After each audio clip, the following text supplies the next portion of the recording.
Salut, salut! Aujourd'hui, je vous montre comment on taille les tomates. Un petit coin de terre à l'autre bout là-bas, dans l'autre hémisphère, je ne sais pas pourquoi. Savez-vous pourquoi on taille les tomates? C'est vrai, hein, pourquoi autant de travail à tailler des tomates? Eh bien, c'est pour pas qu'il y ait certaines maladies qui se développent, comme le mildiou. Le mildiou, ses conditions optimum, c'est 20-25 degrés et de l'humidité.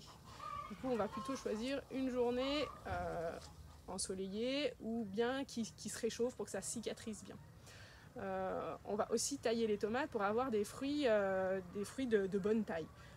Du coup, sur de la tomate cerise, on va moins tailler les tomates parce qu'on veut beaucoup de fruits de petite taille.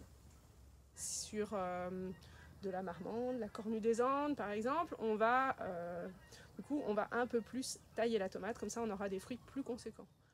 Un pied finalement, il va donner en poids la même quantité de fruits, mais ils seront plus ou moins gros, plus ou moins petits. Pour tailler les tomates, il vous faudra deux outils. Le premier, c'est l'épinette. Et le deuxième, ce sera vos ongles. Donc là, on a un joli plan. Pour tailler les tomates, on va commencer par regarder la tête. Donc une tête de tomate, elle est en haut du pied de tomate. Et on peut voir en fait qu'il y a un bourgeon à fleurs et une feuille. Et que ça continue, en fait, c'est par là que ça va continuer de grandir.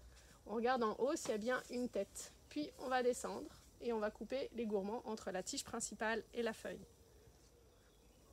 Donc ici, on peut voir la tige principale, une feuille et le gourmand. On va donc couper ce gourmand.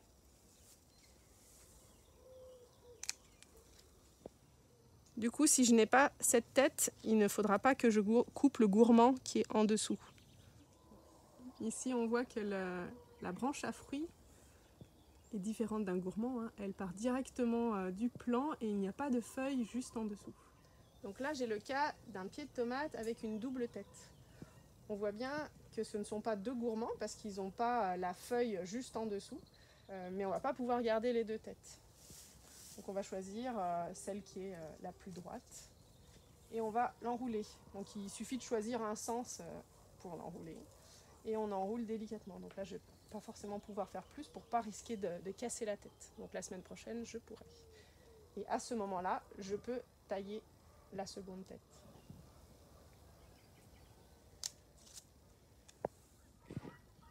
Quand le plant est très vigoureux, parfois il y a des gourmands qui apparaissent. On voit ici sur les feuilles. On peut aussi avoir des gourmands qui poussent après le bourgeon floral, après la branche à fruits. Ici aussi, notre pied est vigoureux et on peut voir qu'il y a un gourmand qui repart du pied. Je vais aussi pratiquer une taille des morceaux de la plante qui sont déjà malades. Donc par exemple, ici, on a une feuille un peu abîmée, je n'hésiterai pas en fait à la tailler. Si j'ai un pied qui a le mildiou sur ma serre, je vais essayer de couper le bout de la branche qui a le mildiou. Si c'est vraiment à la base, je vais enlever carrément le pied. La taille des tomates peut être différente suivant où on habite. Dans une région plutôt humide comme le Limousin, on va privilégier une taille des tomates pour une bonne ventilation. Donc on va notamment bien ventiler sur les 20 premiers centimètres. On va aussi plutôt mettre ces tomates sous serre pour éviter un trop plein d'humidité. Pailler va aussi être intéressant, ça va éviter en fait le ricochet des gouttes et ainsi transmettre le mildiou sur les feuilles. On va tailler puis attacher nos tomates une fois par semaine. Tous les pieds sont attachés à la base avec une ficelle, puis à hauteur des yeux, on va rabattre le pied sur un côté. Allez, c'est parti pour tutorer en hauteur. Pour attacher le tomate, je n'utilise que des ficelles en coton bio. Comme ça, à la fin de la saison, je peux tout couper et mettre au compost.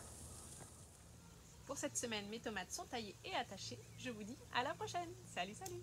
Un petit coin de terre à l'autre bout là-bas, dans l'autre hémisphère, je ne sais pas pourquoi.